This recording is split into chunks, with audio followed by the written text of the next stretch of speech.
Here on Wix editor, you want to go to your top left of your screen and then click this page right here. Here, you can navigate through all of your page on Wix. And then you want to go to the bottom of it and then click on manage pages right here.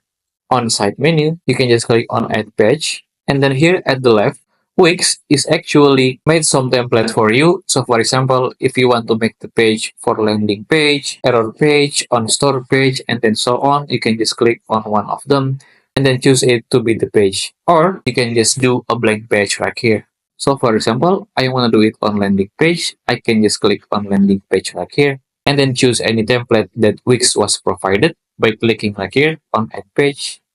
You can just wait a bit for Wix to have your new page. And there you go. The landing page was made. You can just rename it as you like and then click done after that. And then here, if you see my menu section, the landing page was there. And then you can actually move it either to the left or to the right by clicking right here at the pages and menu.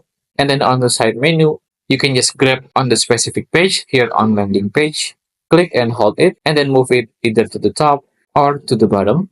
As you can see, the landing page was moved. And then here you can start to customize your own page by clicking on add element or add section right here. And that's how to create a page on website menu at Wix.